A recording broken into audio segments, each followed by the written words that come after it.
નમસ્કાર મિત્રો. હું છું ડૉક્ટર મહેશ દાફડા.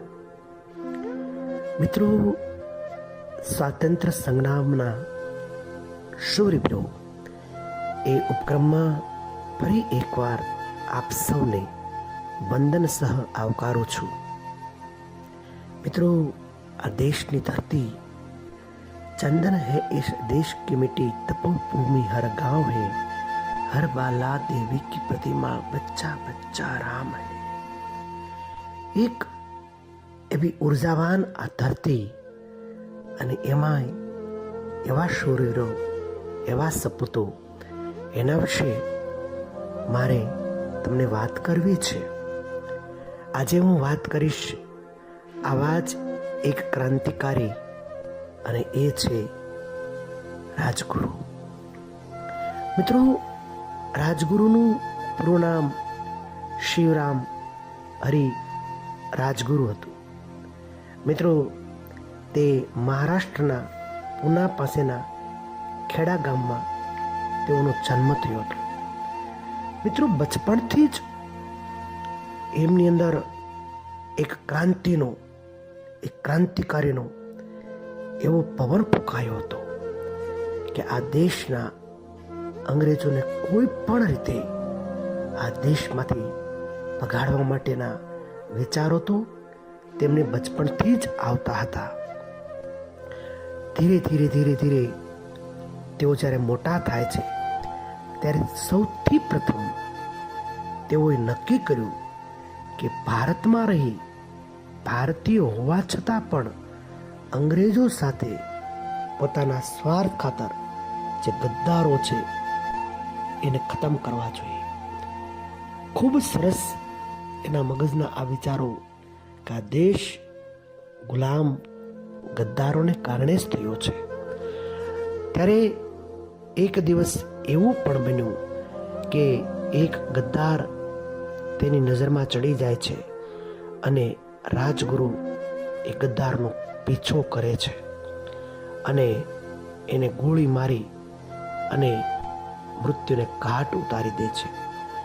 એ ગુના સબબ રાજગુરુની પાછળ પોલીસ પડે છે અને જ્યારે પોલીસ પડે છે ત્યારે કડકડતી ઠંડીમાં રાજગુરુ એક ખેતરની અંદર કાદવની અંદર સૂઈ જાય છે. કડકડતી ઠંડી હોય છે અને એમાં રાજગુરુ આખી રાત એ ઠંડીમાં સૂઈ રહે છે. અને જ્યારે સવાર પડે છે, પોલીસ જતી રહે છે, ત્યારે તે ટ્રેનમાં બેસી અને મથુરા તરફ રવાના થઈ જાય છે. મિત્રો, લાલા લજપતરાયની લાઠીચાર્જમાં જે ઘાયલ કર્યા હતા અને એ સાન્ડર્સની હત્યા કરવા માટે તેને જનૂન એને રાત દિવસ સુવા નથી દેતું. અંતે ભગતસિંહનો સાથ મળ્યો અને સાન્ડર્સની હત્યા રાજગુરુની ગોળીથી થયેલી. મોટરસાયકલ સાથે નીચે પડેલા સાન્ડર્સને ભગતસિંહે પણ 4-5 ગોળીઓ ફૂંકી દીધી હતી. કામ પૂરું કર્યું હતું. ભગતસિંહને પકડવા એક અંગ્રેજ અધિકારી દોડ્યો. રાજગુરુએ તેને પકડીને ઉઠાવીને જમીન પર જોરથી પટક્યો. તે ઊભો ન થઈ શક્યો. બંને ભાગ્યા. પણ એક પોલીસવાળો પાછળ પડ્યો. એને ખૂબ સમજાવ્યો. છેવટે તે પોલીસવાળો સમજ્યો નહીં. છેવટે તે ચાનનસિંહને ચંદ્રશેખરે ગોળી મારીને કાયમને માટે ઠંડો કરી દીધો. મિત્રો, હવે પ્રશ્ન એ હતો કે લાહોરથી કલકત્તા કેવી રીતે જવું. ચારે તરફ પોલીસ આ ક્રાંતિકારીઓને શોધી રહી હતી. ત્યારે ભગતસિંહ વેશ પલટો કરી સેનાના ઓફિસર બન્યા. દુર્ગાભાભી તેમની પત્ની બન્યા અને સચિન્દ્રને તેડી લીધો અને રાજગુરુ આ દંપતીના નોકર થયા. આ રીતે ટ્રેન કલકત્તા અને આગ્રા પહોંચી ગયા. રાજગુરુ આગ્રા પહોંચ્યા. અહીં તેમણે બોમ્બ બનાવવાનું કારખાનું શરૂ કર્યું. અંતે દિલ્હીની એસેમ્બલીમાં બોમ્બ પડવાનું નક્કી થયું. આ કામ રાજગુરુ કરવા માગતા હતા, પણ તેમને આ કામ ન મળ્યું તેથી નારાજ થયા અને પુનઃ ચાલ્યા ગયા. પાછળથી તેમને ગિરફ્તાર કરી લેવામાં આવ્યા. મિત્રો, જેલમાં ત્રણેય મિત્રો ભેગા થયા, ઉપવાસ પર ઉતર્યા. રાજગુરુને જબરદસ્તીથી દૂધ પીવડાવવાની નળીનો ઉપયોગ કરી, પણ દૂધ ફેફસામાં જવાથી તેમને ન્યુમોનિયા થઈ ગયેલો.